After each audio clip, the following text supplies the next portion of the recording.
hermanos virtuales, y vamos a continuar con el tema que hemos estado, bueno, el libro que estamos estudiando, y pues lo que hemos hablado hasta el día de hoy, en estas par de semanas, recapitulando.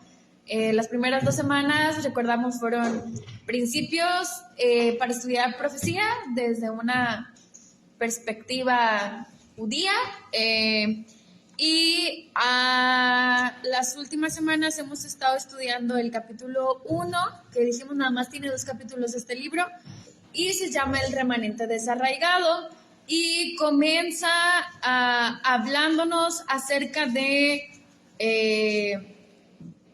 pues tomando el principio de que la Torá contiene mucha profecía, y el principio de que la vida de los patriarcas nos revelan aspectos acerca de la redención de Israel. Pues este capítulo nos comenzó hablando de el nacimiento de ¿quiénes, hermanos? Jacob y Esaú. Muy bien, sí se acuerdan. Ya no terminé ahí, pero bueno. De Jacob y de Esaú. Y pues primero analizamos lo que la Torá nos dice acerca de ellos, así de manera literal. Sabemos que Jacob y Esaú, desde que estaban en el vientre de su madre, que se llamaba, ¿cómo, hermanos? Rebeca En hebreo, o Rebeca. Bueno, desde que están en el vientre, ya a Rebeca se le dio este anuncio de que iba a ser una relación complicada y difícil, la de estos 2 hermanos. Vimos que cuando ellos están aún en el vientre, ¿qué pasaba con Rebeca, hermanos? Se peleaban dentro del vientre, combatían dentro de su vientre, y ahí es cuando el Eterno le revela que esto era porque dentro de ella había 2 naciones, 2 pueblos. Sí. Dice, sí, dijo, si es así, ¿para qué vivo? ¿O para qué quiero vivir? Y que un pueblo iba a ser más poderoso que otro, y ahí está ese pasaje que hemos estado viendo en Génesis 25. Y ahí vemos entonces que su relación iba a ser una relación difícil desde el momento de su concepción, y pues desde el momento del parto también, porque dice que cuando nacen, ¿quién fue el primero? ¿Quién nació primero?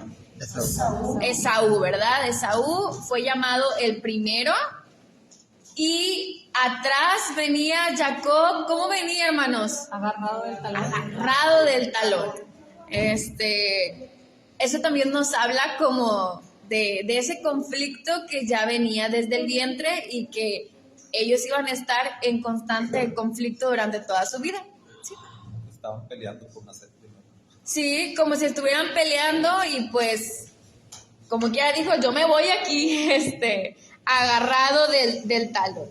Y dijimos entonces que todo lo que vemos aquí en el libro de Génesis, a lo largo de todos estos capítulos, la vida de tanto de Jacob como de Esaú, sobre todo la de Jacob, tratan principalmente, vimos que eran como más de 12 capítulos los que hablan mucho acerca de su relación, desde que tuvieron sus primeros problemas, y luego el problema cuando la primogenitura, y luego cuando Jacob se roba la bendición y que luego huye, y luego cuando tienen que volver a encontrarse, pero Jacob tiene miedo. Él había estado huyendo de su hermano durante muchos años y no quería volver a reencontrarse con él. Esaú, por otro lado, en algún momento pues había dicho que lo iba hasta matar, ¿no? Cuando sucedió esto, tenía mucho odio en contra de su hermano, también del otro lado. Y y luego una vez que se reencuentran, la semana pasada veíamos que Esaú le dice como que pues vamos juntos. Y Jacob le dice, no, es que yo, pues ya le empieza a dar ahí varias razones, ¿no? Es que los niños, es que el ganado, como que mejor cada quien por su lado. Y vimos entonces un versículo que hablaba de que en ese día Esaú pues retrocedió y se fue por otro camino y no se fue acompañado de su hermano. Todo esto es lo que las escrituras nos dicen y nos cuentan acerca de estos dos hermanos, todo lo que ellos tuvieron que atravesar y, como decíamos, el proceso de Jacob en el que él estaba aprendiendo todas las pruebas, todo lo que fue su vida y que dijimos él estaba en un proceso para poder convertirse de Jacob a Israel, un proceso de transformación donde pues él debía alcanzar su plenitud, entendiéndolo como el estar ya completo en un nivel espiritual más alto de lo que su nombre Jacob representaba.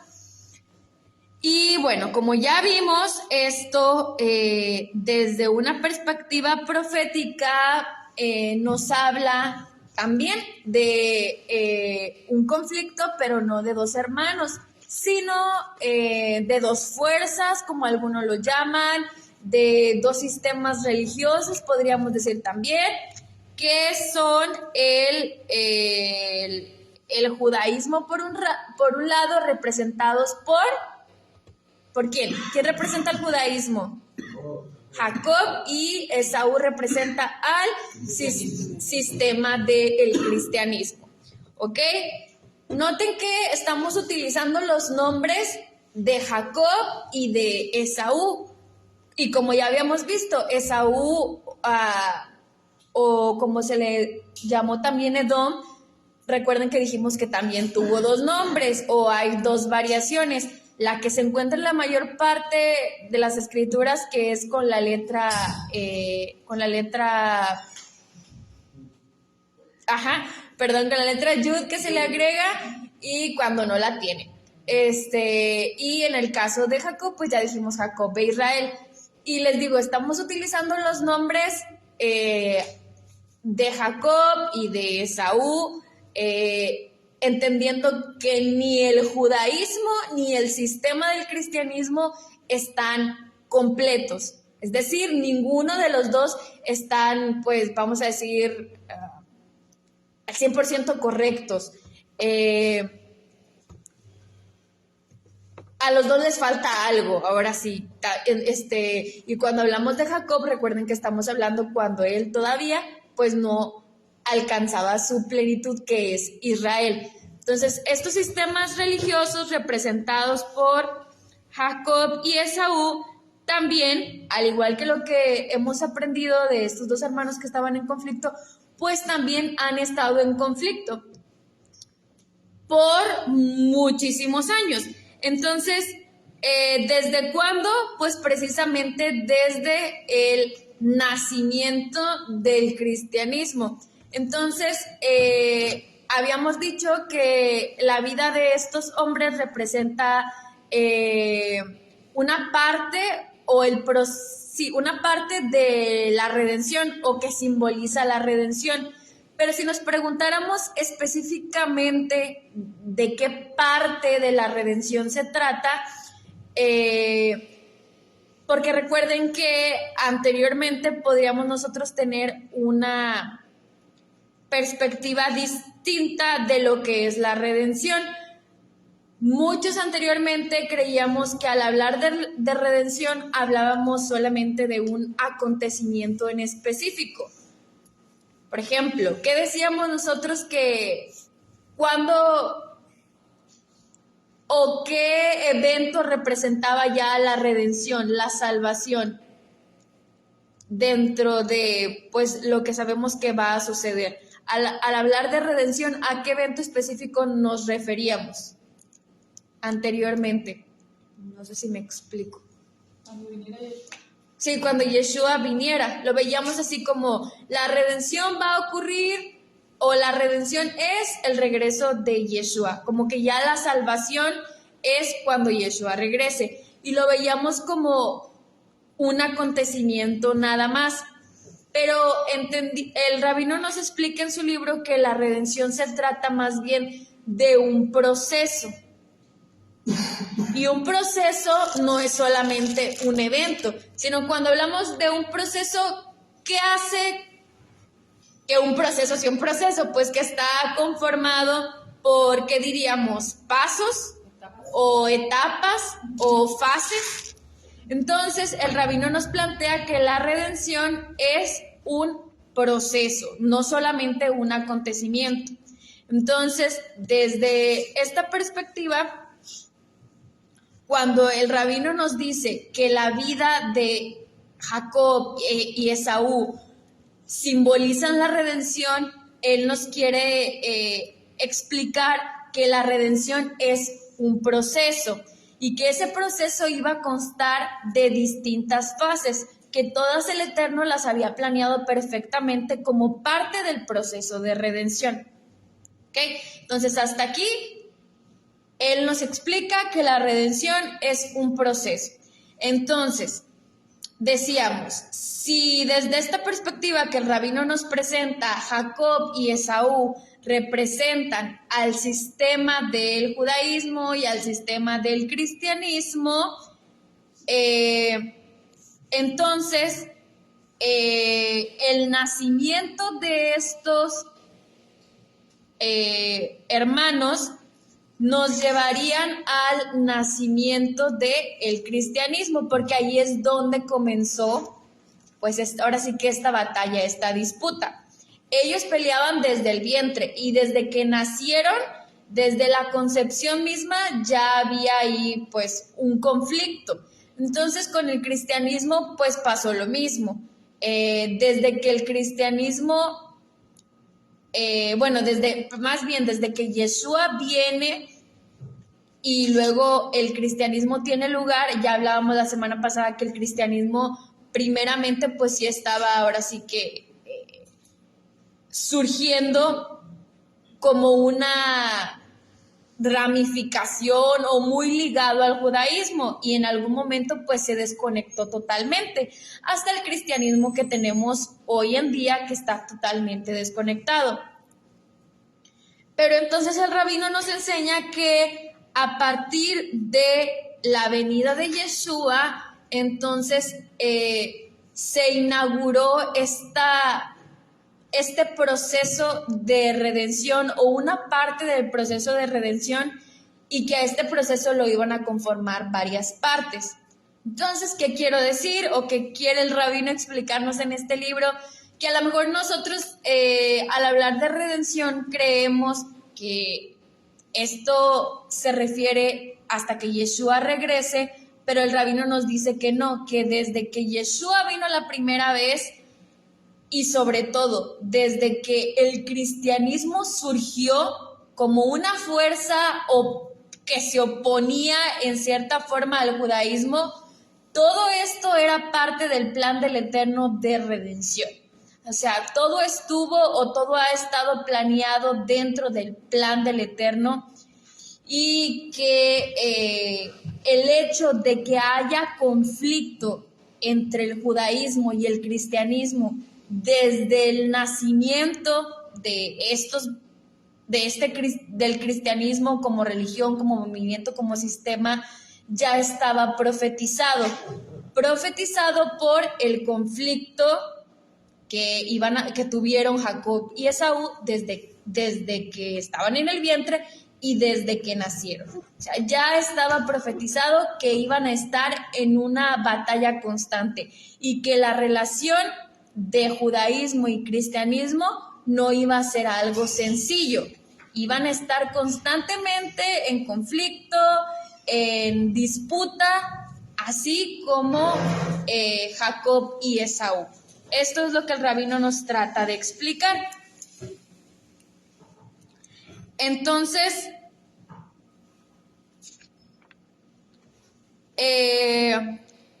pues como les comento, esto ya era dentro de los planes del Eterno. El rabino nos enfatiza el punto que hablábamos la semana pasada, que aunque nosotros podemos pudiéramos pensar en algún momento, que eso ya lo aclaramos la semana pasada, que el cristianismo es un error o que el cristianismo, pues,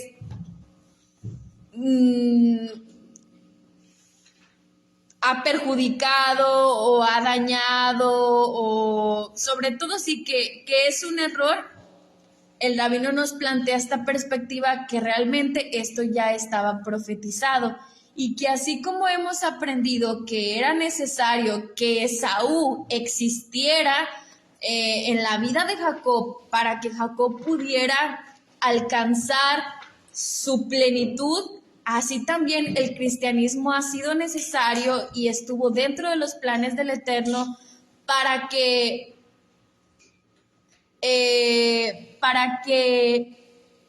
cuando Mashiach regrese pueda encontrar a un Israel unificado. Porque lo que hemos hablado de que Jacob tenía que llegar a ser Israel está profetizando en el futuro. Va a haber un Israel que tiene que conformarse, como ya vimos la semana pasada, no solamente de judíos o de personas que pertenecen al judaísmo, ni tampoco que pertenecen al cristianismo, sino que de ambos va a salir, ahora sí que un remanente, y ellos van a conformar Israel, tanto judíos como gentiles que cumplan con ciertos requisitos, con ciertas características, son los que van a venir a formar el Israel con el que Yeshua va a casarse, ¿verdad? Cuando Yeshua regrese en su segunda venida. Pero ya hemos explicado, ya sabemos que esto no va a depender ni del lugar donde naciste, no va a depender de tu nacionalidad, ni de tu ADN, de que si hay en ti sangre judía o no, sino que cumplas con las características que el Eterno demanda para que tú puedas formar parte de Israel. Que pues eso lo vamos a estar hablando después y también pues nosotros ya lo hemos aprendido. ¿Qué se necesita para formar parte de Israel? Y no es un tema, como decíamos, ni de nacionalidad, ni de genética, ni nada por el estilo, sino más bien de obediencia y de todo lo que hemos aprendido. Entonces, que Jacob tuviera que convertirse en Israel finalmente nos habla de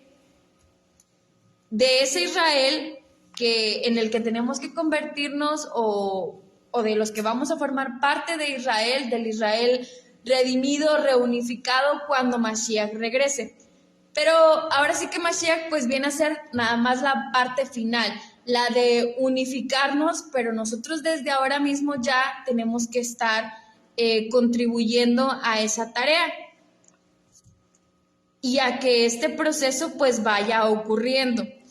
Entonces, hasta aquí les decía, hemos aprendido acerca del nacimiento de estos dos hermanos, de Jacob y Esaú, de su relación complicada, de la batalla que tuvieron y de que el Eterno quería que Jacob se convirtiera en Israel, que se transformara, que alcanzara su plenitud y que para eso puso pues ahora sí que a Esaú, que era necesario, y que el tener a Esaú como una fuerza que se oponía, como algunos dicen que Esaú era como que el hermano malvado y dicen pues como para qué Jacob podía necesitar a Esaú, o sea, ¿qué podía aprender de su hermano si su hermano era malvado o para qué lo necesitaba? Pero ya hemos dicho también que ambos se necesitaban el uno al otro para poder alcanzar su plenitud y que realmente sí había beneficios en la relación entre estos dos hermanos. Jacob sí podía beneficiarse de la relación con su hermano Esaú. ¿Y qué pudo haber hecho Jacob para beneficiarse o para alcanzar su plenitud y para transformarse en Israel en relación a su hermano Esaú? Bueno, ya habíamos dicho que Esaú representa a alguien que no tiene ley, a todo lo que va en contra de la Torá. Eso es lo que representa Esaú. Y Jacob, por su lado, pues representa lo contrario, representa la Torá, representa los mandamientos, la obediencia. Entonces el rabino nos dice que Jacob debió de haber tratado de reparar, de rectificar a su hermano Esaú. Recuerden que vimos también el nombre de Esaú y las dos formas en las que se podía escribir, y que como le faltaba también la letra Yod, siempre se ha interpretado que a Esaú le faltaba la Torá, porque la Yud representa a los 10 mandamientos. Entonces Jacob tenía esa tarea de reparar a su hermano. ¿Y ustedes creen que Jacob cumplió con esa tarea? En lo que vemos en el relato, en la historia, realmente como hermano ya con primogénito consagrado, ¿ustedes creen que realmente a lo que vemos ahí Jacob se ocupó de reparar a su hermano Esaú? Pues al parecer lo que vemos ahí pues es que no, ¿verdad? Entonces, de la misma manera, si nosotros nos preguntamos si estos representan al sistema del judaísmo y el otro representa al sistema del cristianismo, y vemos pues la escena actual y nos preguntamos si el judaísmo se ha preocupado por rectificar o por reparar al cristianismo, pues tendríamos que decir que no, tampoco. Entonces, a pesar de que ellos tienen pues la ley, ellos no han enseñado Torah al cristianismo, ¿verdad? El cristianismo pues le falta la Torah, porque entendemos que en cristianismo pues no nos enfocamos ni en obedecer los mandamientos, ni en nada de eso. Ya sabemos lo que significa que el cristianismo no tiene la Torah. Pero pues ahora sí que aquí ya estaba profetizado de alguna forma que pues tampoco esto iba a ocurrir. Entonces, ¿qué hizo Jacob? Ya habíamos hablado de eso también. Jacob, en lugar de reparar a su hermano, ¿qué hizo de su hermano? Pues durante mucho tiempo estuvo huyendo. Y aún cuando se encontraron, también le dio por su lado. Entonces, pues si comparamos eso con lo que ha sucedido en nuestros días, el judaísmo también ha huido de su hermano, porque pues son hermanos, y ha huido de su tarea, de lo que el Eterno le ha encomendado. Y esto da como resultado dio como resultado que Jacob no pudiera transformarse o alcanzar su plenitud como Israel. Entonces, desde una perspectiva profética, esto también da como resultado que Israel no pueda ser completo, en cierta forma, y no podamos llegar a ser, pues, esa nación reunificada donde que se conforma tanto por judíos como por gentiles. Entonces,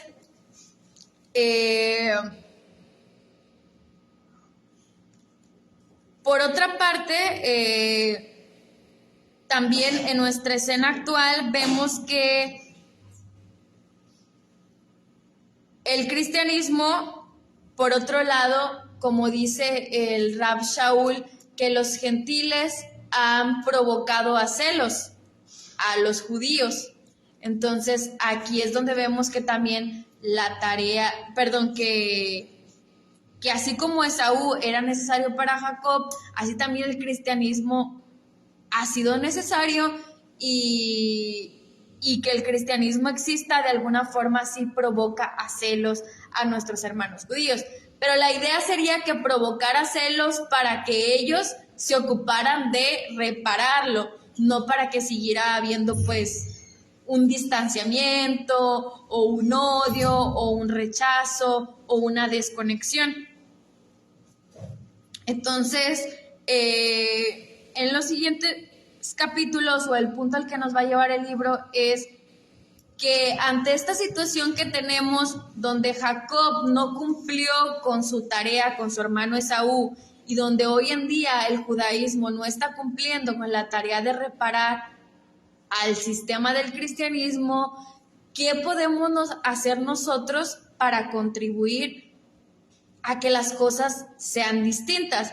Entendiendo que si nosotros contribuimos, que si nosotros participamos de esta forma, pues Israel va a unificarse, es decir, tanto judíos como gentiles van a conformar a Israel y entonces Mashiach pues va a regresar. Y que nosotros podemos contribuir desde ahora mismo con este propósito. Y ayudar a que Jacob se transforme en Israel. Esto es, que toda la casa de Israel alcance su plenitud, pues pronto y en nuestros días. Entonces, Karen, no sé si quieres que lea mi conclusión del tema. O sea, ok. Bueno, Iván quiere participar con un escrito que hizo, como sus notas, lo que él ha tomado como un resumen. ¿Sí? ¿Está bien? Sí. Compártelo. Bueno, nada más fuerte. Sí, así como dijo Karen, estuve escribiendo lo que yo fui entendiendo del tema de estas 2 semanas y me gustaría compartirlos con ustedes porque en sí es un resumen muy concentrado de lo que hemos visto. O sea, todo el tema gigantesco que es el tema de Esaú y su remanente. Como hemos visto en la clase anterior, Esaú puede representar el cristianismo, dado que en el hebreo el nombre de Esaú pudo contener la Yud, que tiene un valor numérico de 10. Pero Elohim no permitió que se le pusiera la Yud, esto dado por un Midrash, dado que Esaú no tiene a Elohim en su corazón y por ende sus mandamientos. El número 10 representa los 10 mandamientos y el valor numérico del nombre de Esaú y de Yeshua tienen esa diferencia de 10 dígitos, de 10 números, perdón.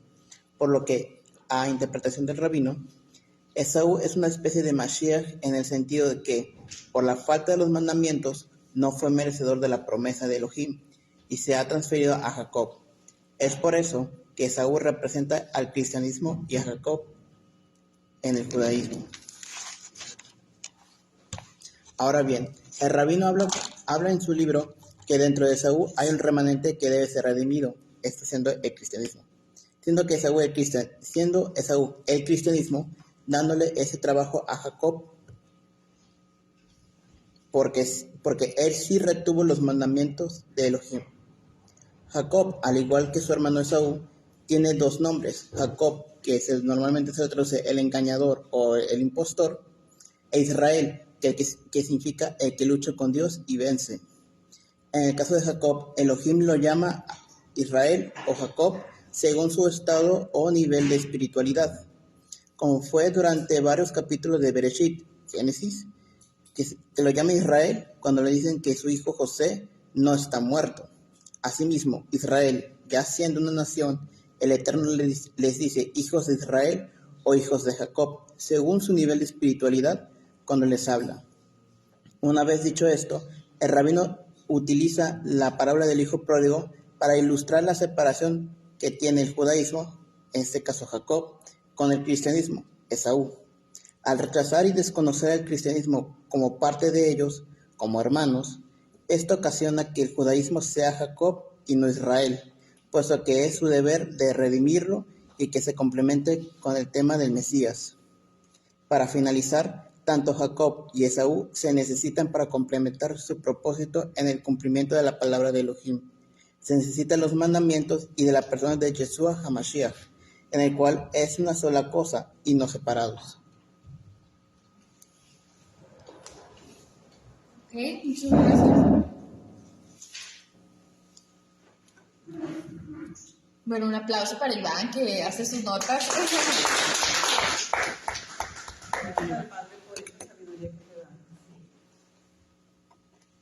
Muy bien. Bueno, aquí estaba escribiendo ahora sí como una comparación de lo que hemos aprendido de Jacob y Esaú, la Biblia nos habla de la batalla entre dos hermanos desde su nacimiento, desde que estaban en el vientre, y proféticamente el rabino nos dice que esto anunciaba que iba a haber una batalla entre los sistemas del judaísmo y del cristianismo desde hace pues más de 2000 años.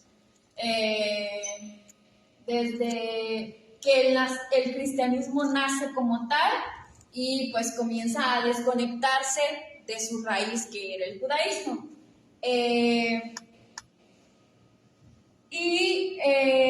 Como ya hemos visto también,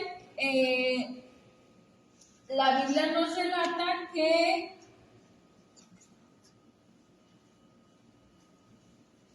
Entre los sistemas o dos sistemas. entre los sistemas del judaísmo y el cristianismo hace 2000 años. O sea, esto ya estaba profetizado que iba a suceder, es lo que el rabino nos enseña. Y que y también habíamos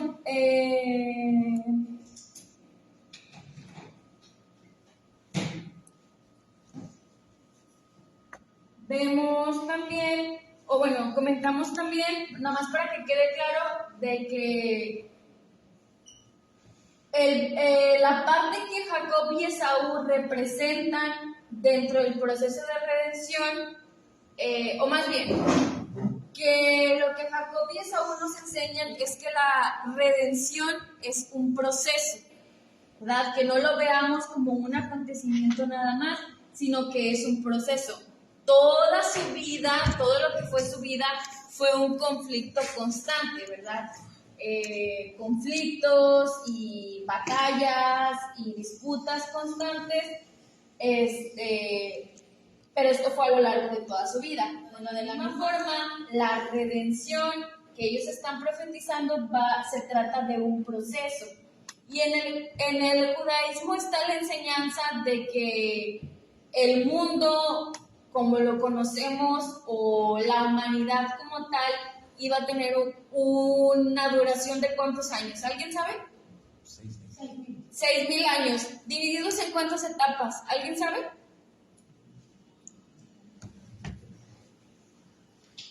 ¿Alguien sabe cómo ellos lo ven? ¿Cómo lo enseñan? Sí, la humanidad va a tener una duración de 6000 años divididos en distintas etapas. ¿Saben cuántas? ¿Alguien? Antes del nacimiento de Cristo. No. En la perspectiva judía. Dice. Sí, desde la perspectiva judía son 3 etapas. Sí, Torah. Sí, los primeros 2000 años sin Torah, lo dicen así, o donde le llaman así como que el caos, porque no había Torah. Los siguientes 2000 años, ellos le llaman el periodo donde la Torah floreció, y a los siguientes 2000 años le llaman la era mesiánica. Y dicen que en esa era mesiánica, en esos últimos 2000 años, el Mesías puede venir en cualquier momento, o que el Mesías va a venir en cualquiera de esos momentos. Así ellos lo ven o han dividido la historia. Obviamente ellos no aceptan que esos 2000 años pues fueron inaugurados, o esa etapa mesiánica fue inaugurada con la primera venida de Yeshua. Pero ellos sí lo enseñan así, que son 6000 años divididas en 3 etapas. Sin Torah, con Torah, los siguientes 2000 años, ya que están tomando las notas, y la era mesiánica. Entonces, el rabino nos dice que la relación entre Jacob y Esaú nos enseña esa última etapa, o sea, la etapa mesiánica.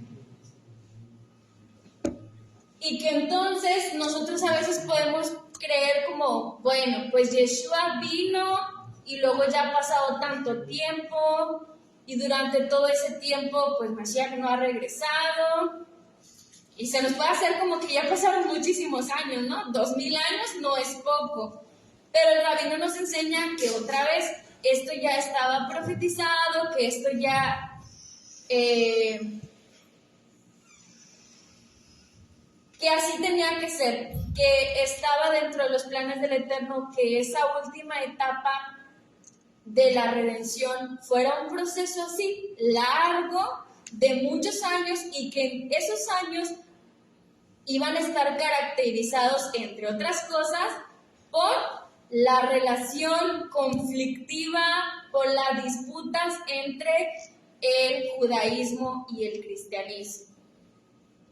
Pero que todo esto que ha ocurrido ha sido necesario dentro del proceso de la redención para que los gentiles alcancen su plenitud y los judíos alcancen su plenitud, así como en la vida de estos hombres, tanto Jacob como Esaú, tenían que alcanzar su plenitud a lo largo de su vida.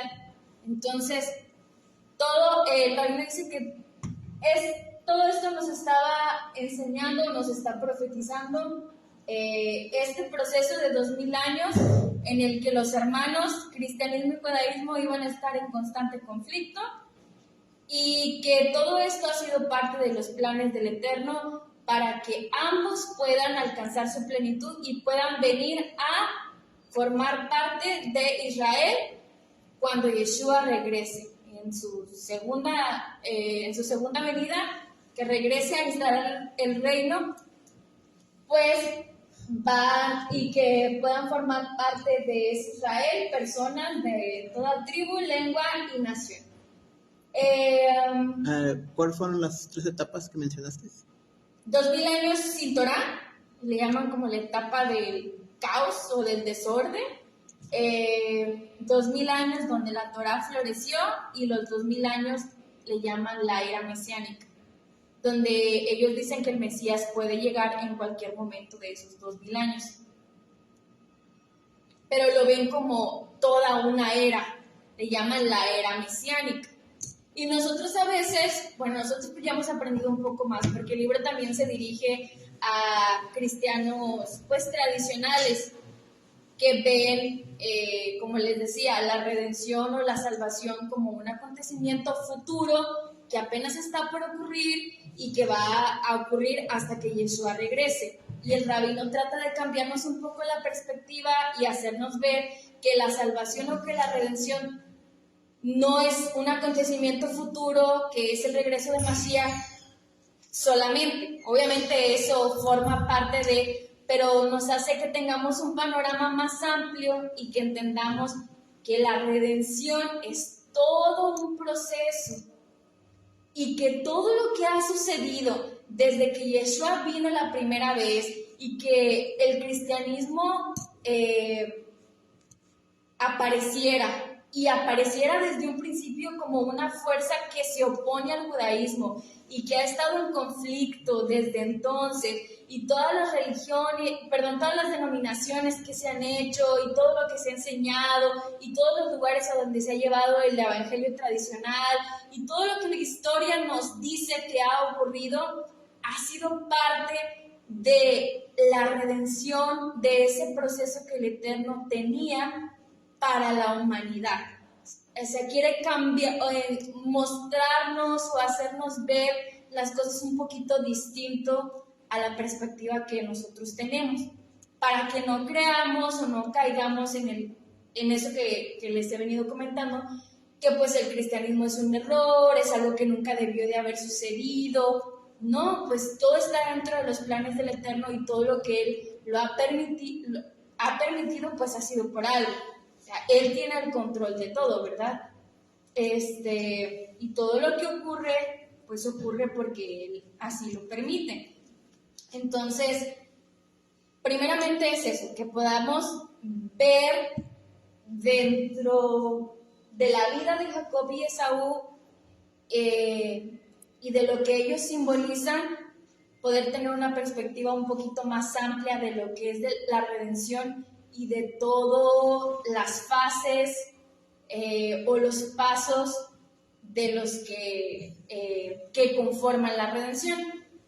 El rabino nos enseña también ahí, precisamente hablando acerca de esto, de la redención como un proceso, que el nombre hebreo de Jacob, que es Jacob, que las letras son las letras Yud, Ain, Kof y Bab. Así, déjenme le escribo el nombre.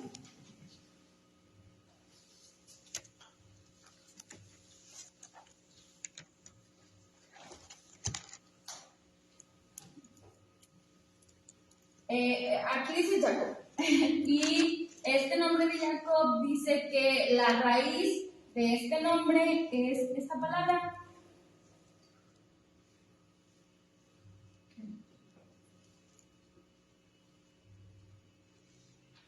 La última no es. ¿Dónde? La última no es. Va. Ay. ¿No? No, o sea, esa que pusiste no es. No. Perdón, B. Ah. Sí.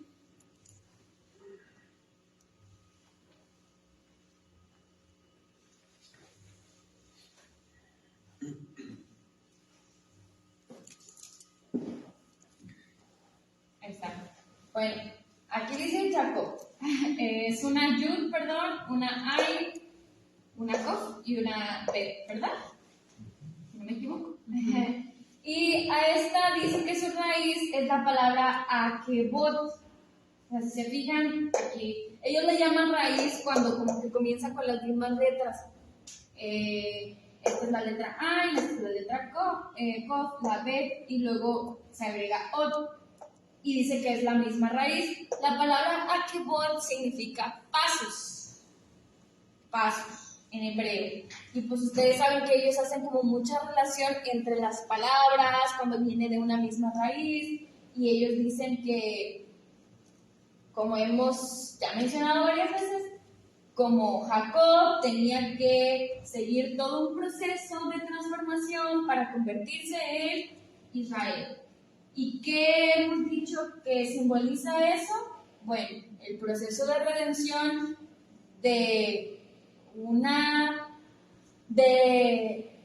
donde la casa de Israel se transforma y se conforma tanto de judíos como gentiles y llega a ser el Israel restaurado. Eso es lo que simboliza esto, lo que representa. Y que entonces desde aquí nos está diciendo que ese proceso de transformación iba a estar conformado por fases o por pasos. Pasos que Jacob iba a tener que seguir para convertirse en Israel. Pasos o fases dentro de la historia de la humanidad que tienen que suceder para que la casa de Israel pues llegue a ser finalmente restaurada o salvada. Pero otra vez él utiliza este ejemplo de la raíz del nombre de Jacob, les digo, significa pasos, para reafirmar la idea de que la redención es un proceso largo. Así como nosotros ya hemos hablado, nuestra salvación personal es un proceso. Ya no creemos que es solamente un acontecimiento como cuando decíamos, es que yo fui salvo el día que levanté mi mano y que hice una oración, que es lo más tradicional que la mayoría creíamos aquí. Ya ahora hemos entendido que la salvación personal es un proceso, ¿verdad? En el que pues, hay que terminar y hay que ir paso a paso hasta terminar el proceso. Bueno, eso es a nivel personal. Pero también a nivel nacional, hablando de Israel como nación, o a nivel de la humanidad, la redención es lo mismo, es un proceso. No es solamente el decir, sí, la salvación es cuando Yeshua regrese. No, la redención dentro de la historia de la humanidad es todo un proceso. Por fases, por pasos, y una de esas fases que estamos viendo y que el rabino nos enseña que está profetizada por la vida de Jacob y Esaú y de su relación, es lo que les digo que se conoce como la era mesiánica. Esos 2000 años de conflicto entre estos dos hermanos,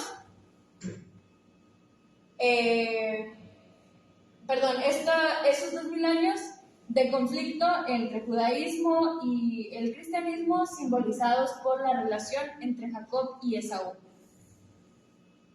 donde todo lo que ha sucedido ha sido necesario y donde ambos se necesitan el uno al otro para poder llegar a ser el Israel restaurado, para poder alcanzar la redención final. Entonces, nos preguntamos, ¿qué podemos hacer nosotros para alcanzar esa plenitud, para llegar a formar parte de Israel? ¿Cómo podemos contribuir? Y ya decíamos hace rato que Jacob pues no tuvo éxito en arreglar a su hermano Esaú. Y podríamos decir que hoy en día tampoco el judaísmo pues tiene mucho impacto o se relaciona mucho con lo que es el cristianismo. Si nos ponemos a ver un poquito el panorama de ambos, tanto del judaísmo como el cristianismo, así como tal, como sistemas religiosos, ¿qué podríamos decir acerca de cada uno? De la situación actual, tanto de judaísmo como cristianismo. A ver, vamos a empezar por el cristianismo. ¿Qué sabemos de la situación actual del cristianismo como sistema religioso? Con todo lo que, no sé, pueden buscar en su teléfono, les voy a dar unos minutos, alguna estadística de crecimiento, póngale ahí estadísticas de crecimiento 2020, 2021, 2022, qué sabemos, ha crecido, no ha crecido, De hecho, cuántos miembros tiene. A ver, investiguen un poquito y si quieren, o coméntenlo ahí con sus compañeros, al lado, con sus hermanos, y ahorita hablamos un poquito acerca de la situación actual. Yo encontré algo que dice respecto a la situación ante la pandemia. El 91% de los feligreses dijeron que planean regresar. O sea, pues de entrada, ¿verdad? Hay un número interesante que, o sea, que están fuera, como quien dice. Pero bueno, que planean regresar. Dicen que planean regresar. Sí. Y luego dice, según una, no sé qué sea, Lifeway Research, las variantes recientes han complicado el problema y a finales del año pasado la iglesia promedio todavía le falta 1 de cada 4 feligreses. Hay pasos que las iglesias pueden tomar para recuperar a los desaparecidos. Se llama desaparecidos. Pero esta realidad se perfila como el tema principal para 2022. O sea, este es dato del 2021. Ok. Dice que el 1.5% de los pastores abandonan el púlpito cada año.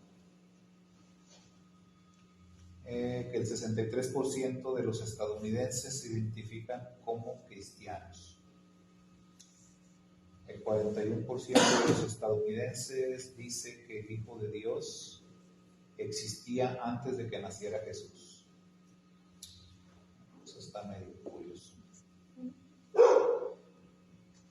1 de cada 6 adultos jóvenes se identifica como LGTBQ.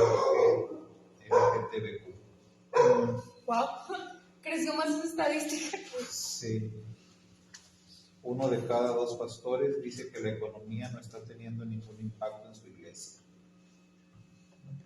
curioso. Ok. El 47% de los estadounidenses son miembros de una casa de culto. Ah, caray. ¿Pero de qué culto?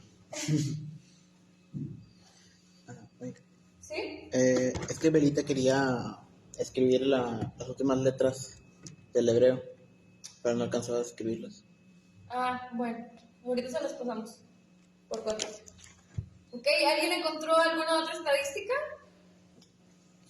4.500 iglesias evangélicas cerraron en el año 2019 en Estados Unidos.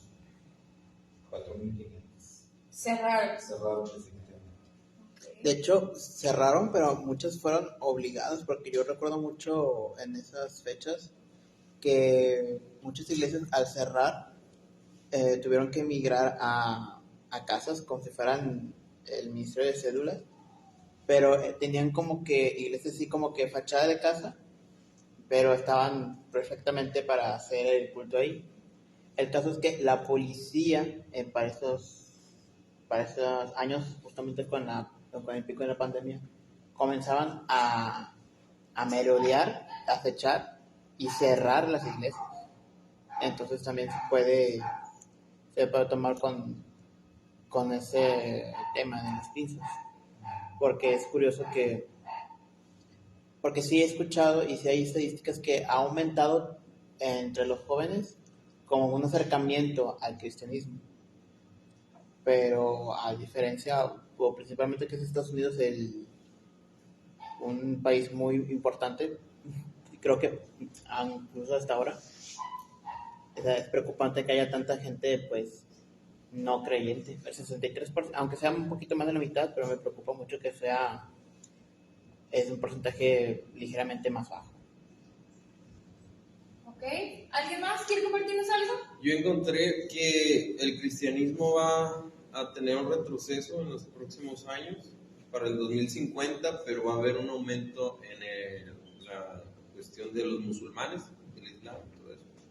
Entonces, y que va a haber un crecimiento en la población que son ateos, que son como las comunidades de estas nuevas generaciones, que tienen una tendencia a aumentar en Estados Unidos, en Europa y en América del Norte. Ok, entonces va en retroceso. Ajá. Ok, ¿alguien más encontró algo significativo, algo que quieran compartirnos, algo que ustedes hayan visto de la situación actual del cristianismo de nuestros días, el cristianismo como sistema religioso? El cristianismo es más difícil que se convierta en una persona no avanzada de edad. Ok. El cristianismo tiene más cantidad de cristianos más adultos que jóvenes. Y el musulmán tiene más cantidad de jóvenes que adultos. Entonces, en el año 2050, la mayor cantidad de población va a ser de musulmanes, porque ellos ya tienen sembrado, apenas van a cosechar todas esas nuevas personas que tienen convertidos, y los de nosotros son los viejitos los que llevan de salida, y las nuevas generaciones no se están convirtiendo. Algo así. Ok. ¿Alguien más? Yo vi que está estancado el cristianismo, que crece conforme crece la población, y que igual que los musulmanes tienen otra mentalidad con respecto a la reproducción. Ellos tienen una tasa de reproducción de 8 hijos por familia, de 6 a 8 hijos por familia, mientras que el cristiano común tiene 2.5 hijos por familia. Entonces el musulmán va a tener más impacto en la gente que el cristiano por la cuestión de la legislación. Es que también, ahorita lo que mencioné, hermano, es que sí, cierto, porque de hecho, incluso fuera del tema espiritual religioso, hay países que está comenzando a ver un cambio demográfico a raíz de las migraciones de los países musulmanes a países cristianos, ya sea Europa o en Norteamérica. Porque sí se ha notado que, o por lo menos yo, mi pensamiento, de que muchos jóvenes se van para el tema del Islam porque ven que es más disciplinado. Bueno, no sé cuántos hombres hay en persona, pero yo diría que pues también.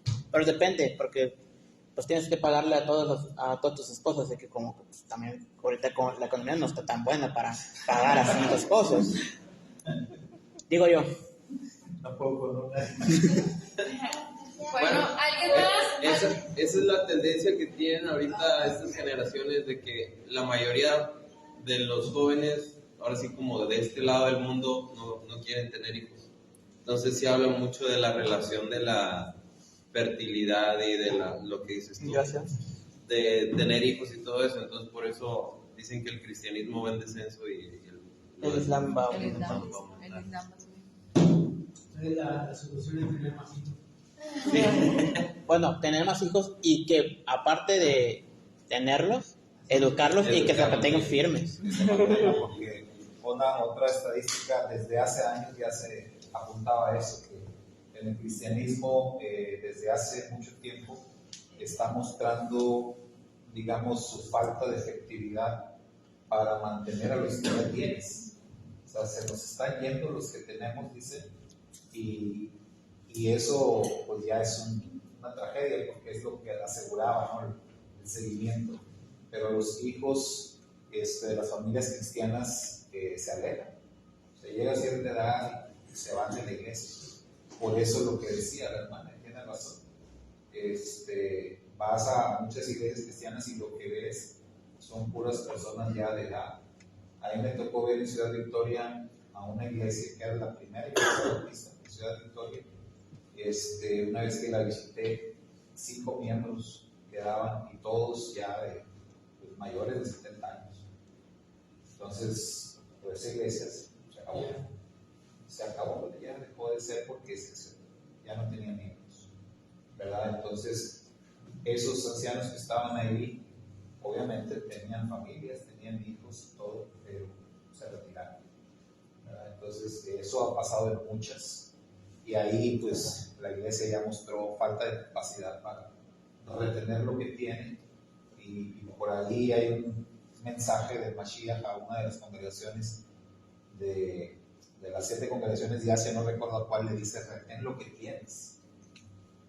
Pero es como que ya lo último, ¿no? O sea, y lo retén lo que te queda. Si pierdes eso, pues no estamos mostrando esa Y capacidad. es que aquí localmente, bueno, nos podemos dar cuenta que pues ya en otros años había más en la cuestión evangelística, ¿no? Había más eventos de jóvenes, de niños, y yo pienso que ahorita ya no existe todo eso, ¿verdad? Entonces simplemente ha ido desapareciendo y sí ha ido golpeando por ese lado.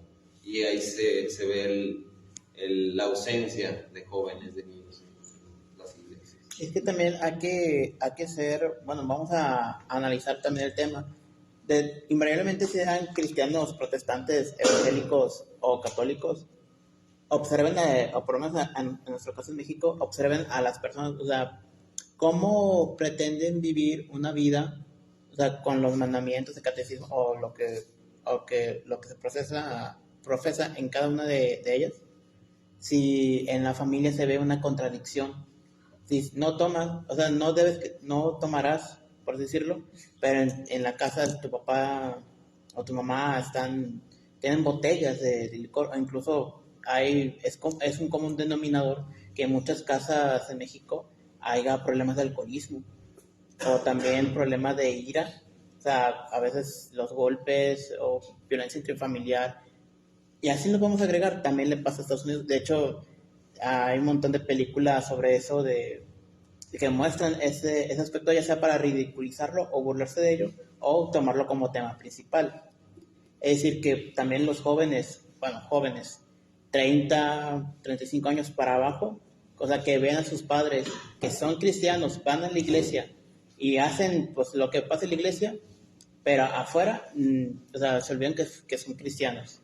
Entonces, como que vivir esa contradicción es lo que hace que muchos jóvenes, o sea, como que se apartan. Y es normal que muchos dicen, pues yo soy ateo porque, pues, o sea, a mí me bautizaron, ya sea en el catolicismo o en el cristianismo, pero realmente nunca me llegó si yo realmente creo un Dios o no. Y por eso es más sencillo el tema del Islam.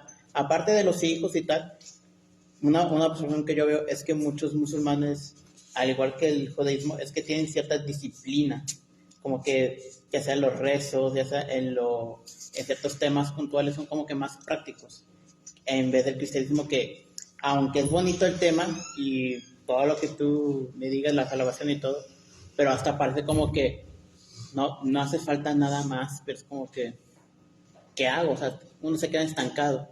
Al contrario de que puedes ir, como, así por decirlo, como dicen las empresas, oportunidad de crecimiento, creces y creces y creces. Y lo que le pasa a Cristina es que se estancó y a partir de ese estancamiento pues, comienza a decaer. Bueno, estábamos entonces hablando de la situación actual de Jacob y Esaú, cuando todavía no han alcanzado su plenitud, es decir, no estamos hablando de Israel ni de Esaú con esa ayuda que le falta, sino de Jacob y Esaú. Y esto es el cristianismo y el judaísmo como sistemas religiosos en nuestros días. Y la situación del cristianismo, yo les preguntaba que buscaran por ahí alguna noticia, alguna estadística. Las que yo encontré pues tampoco eran muy alentadoras. si bien encontré alguna de crecimiento, era como del menos del 1% el crecimiento del cristianismo en los últimos años. Entonces está como pues estancado, podríamos decir. A lo mejor, y en tiempos de pandemia yo creo que sí hubo hasta muchas comunidades que cerraron y que a lo mejor retrocedió un poco. Y si bien creció, el crecimiento es menor al 1%. También encontré estadísticas como que, por ejemplo, de 3 personas que van a una iglesia, solamente una de ellas daba su diezmo. Y de esa persona que daba el diezmo, de ese uno de 3, decía que, por ejemplo, no sé, ya, por ejemplo, decía, tantas personas lo hacen del menos del 10% de sus ingresos.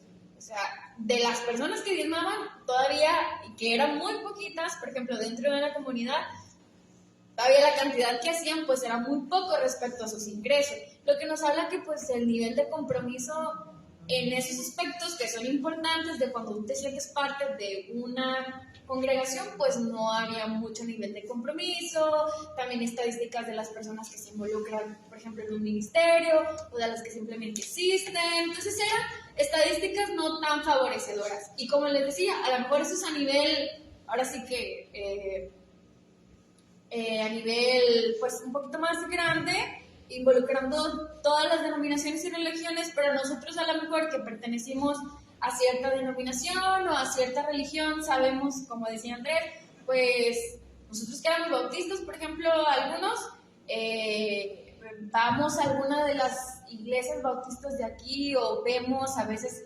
fotografías y pues cada vez son más vacías, cada vez menos participación. Entonces eso es también lo que podemos ver.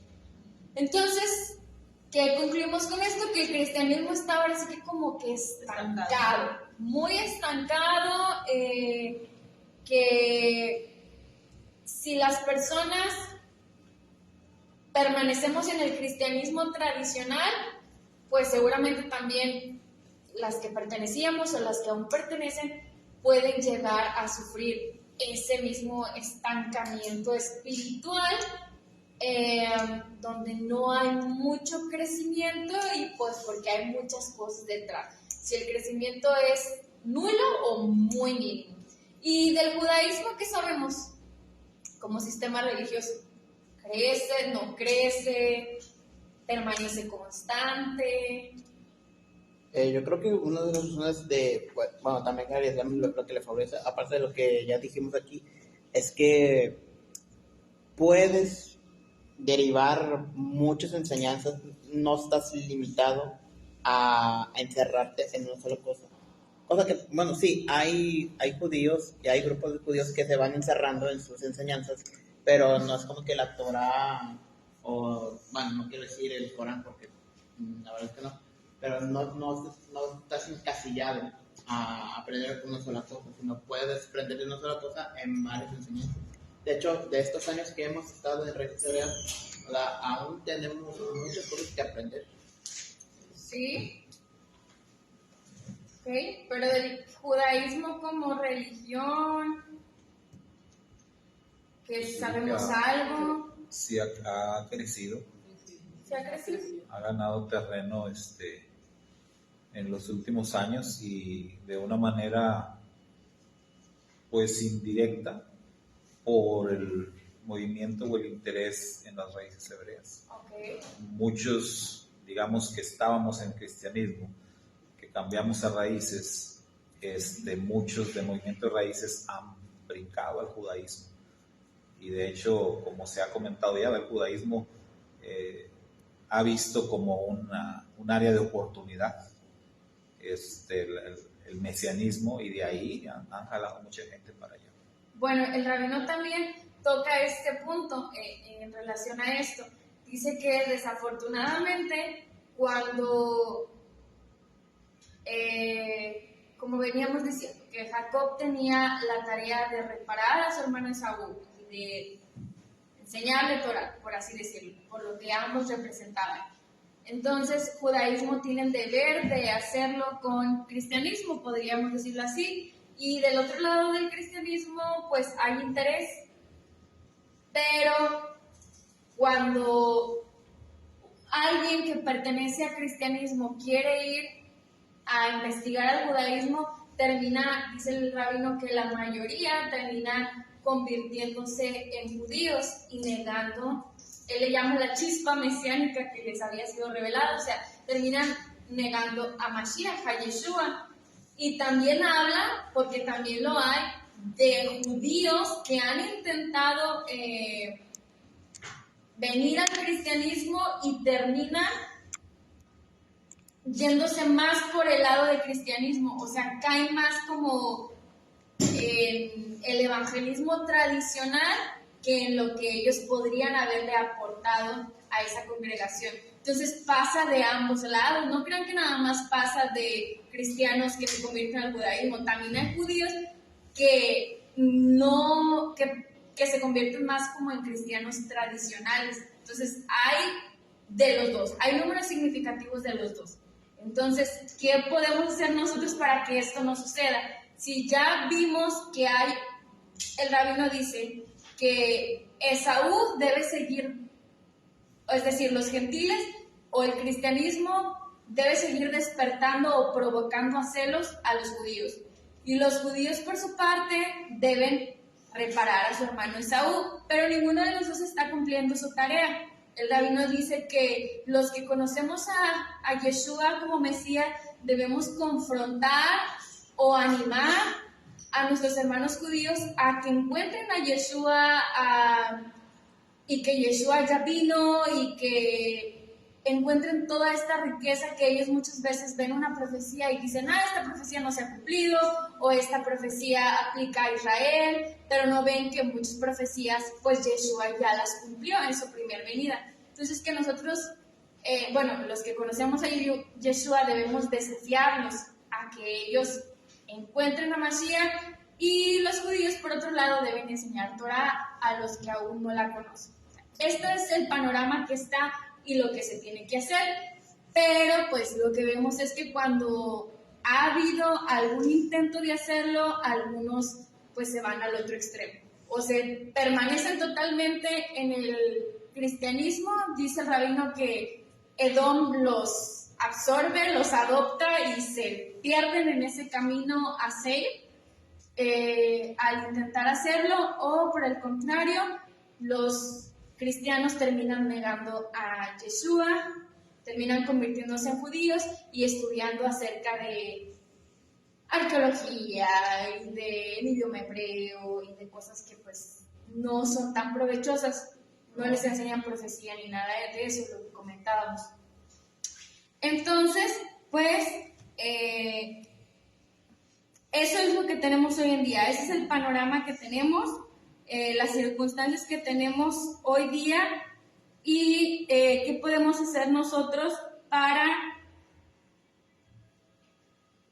contribuir a que pues esto nos siga sucediendo y que podamos formar parte del plan que el Eterno tiene, que es un Israel restaurado, que Israel, la casa de Israel, alcance su plenitud. Y para eso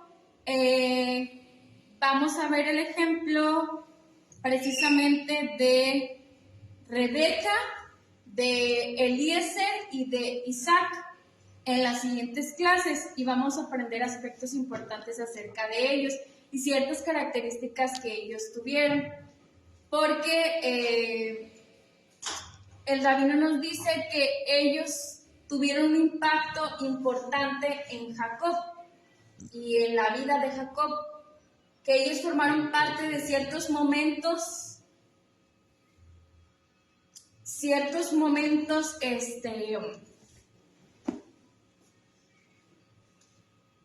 que le sirvieron a Jacob como un impulso, lo impulsaron a hacer ciertas cosas que es lo que nosotros hoy en día pues tendríamos que hacer. Entonces vamos a ver algunas características de ellos en las próximas clases para entender nuestro papel hoy día y cómo podemos llegar a conciliar, pues, a reconciliar y a ayudarnos el uno al otro. Y nosotros que quedamos como que en medio, pues como, ¿qué hacemos? Como, ¿qué nos toca? ¿Tenemos que ir con nuestros hermanos judíos a enseñarles algo? ¿O tenemos que ir con nuestros hermanos cristianos a enseñarles algo? ¿O nada más nos quedamos así con lo que estamos haciendo?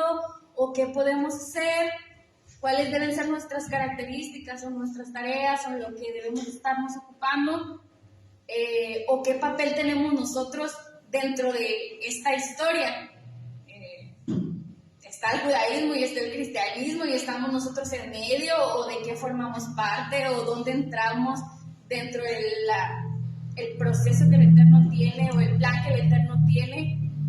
Todo eso pues lo vamos a ir descubriendo a partir de la próxima clase.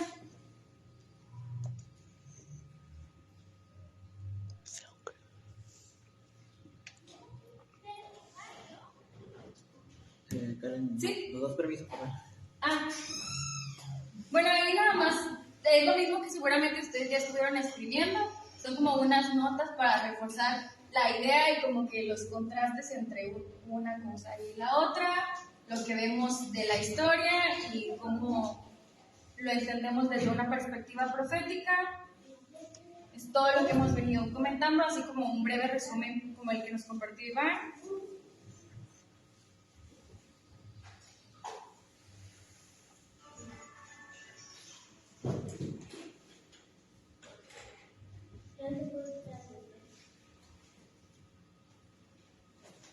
Y la parte final es que, como Jacob y Esaú, pues ninguno de los dos podía alcanzar su plenitud, el uno sin el otro.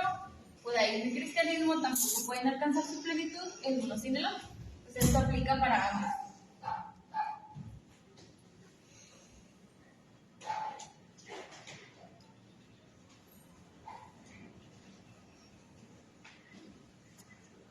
Bueno, pues si le quieren tomar una foto, pues quieren seguirlo viendo. No sé si los hermanos virtuales querían leerlo. Pues no están aquí, no podemos hacérselos llegar, pero a lo mejor podemos mandar una foto y por WhatsApp si alguien la pide. Y ya estuvo un rato ahí a 4. Sí, ahí tómale un screenshot de su celular. Pero es lo mismo que ya repetimos durante estas 2 semanas, nada más como para dejar los puntos claves ahí anotados, que debemos de llevarnos en mente hasta este momento, lo más importante, podríamos decirlo así, o como ustedes lo hayan anotado en sus palabras.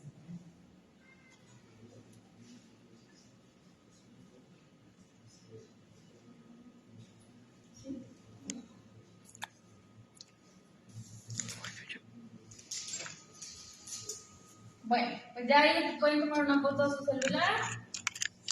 Pues tenemos fresca la historia de los patriarcas, de Isaac, de Rebeca, pero si quieren estudiarla o volverla a leer, pues pueden hacerlo. Si quieren ya la conocen, o si quieren darle ahí una leída, pues no les hace daño.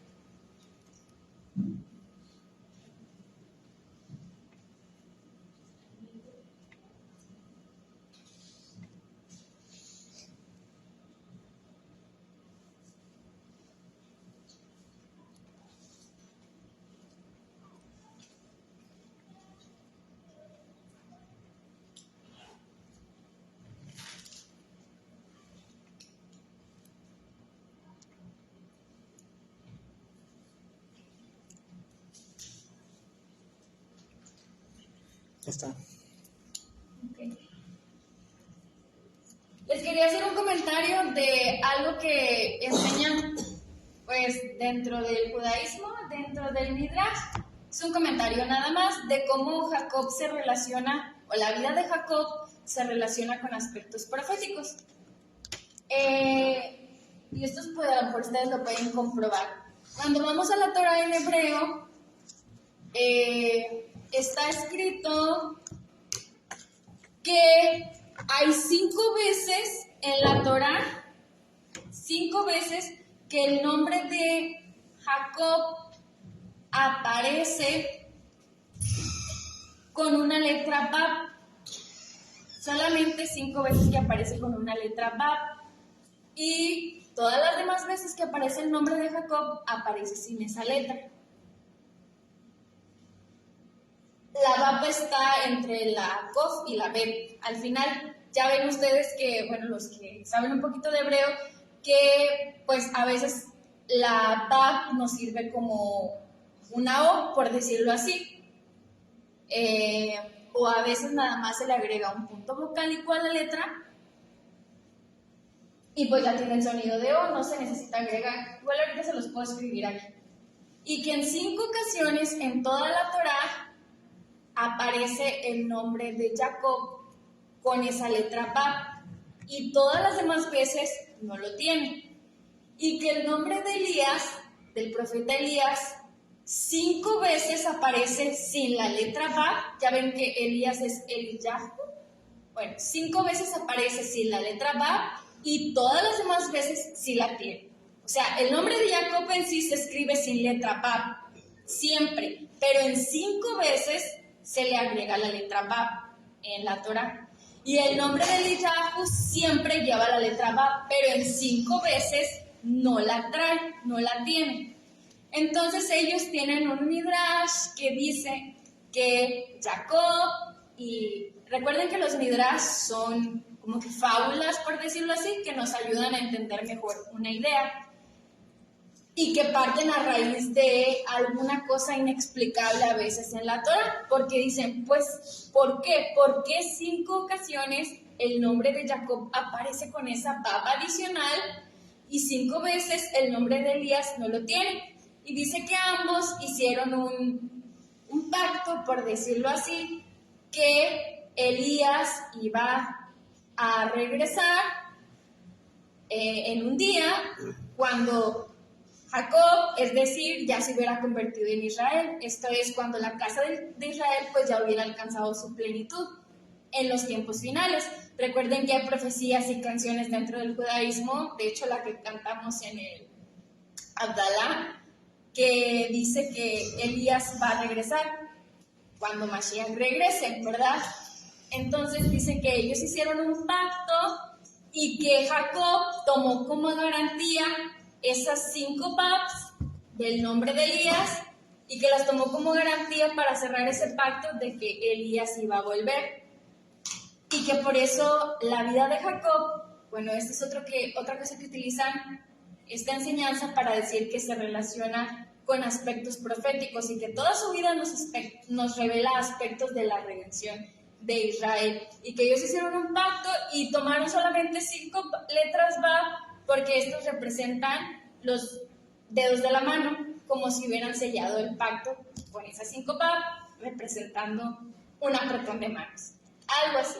Entonces esa es como, pues sí, una historia que está ahí, una fábula, una enseñanza donde dicen que toda la vida de Jacob, aunque nosotros no lo alcanzamos a distinguir así, porque es un nivel un poco complicado para nosotros, y pues podemos concentrarnos también en lo que se nos hace un poquito más sencillo, pero que toda la vida de Jacob, aunque nosotros no alcanzamos a distinguirlo al 100%, nos está hablando de la redención de Israel y de que Israel un día va a ser restaurado y va a alcanzar ese nivel de esposa pues que se necesita para que Mashiach regrese y pueda casarse con Israel.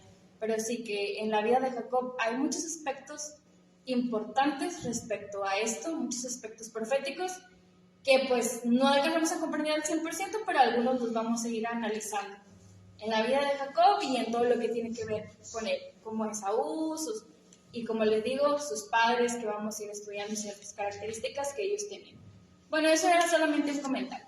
Con esto vamos a finalizar y bueno, gracias a los hermanos que estuvieron acompañándonos de manera virtual y pues con esto ya terminamos.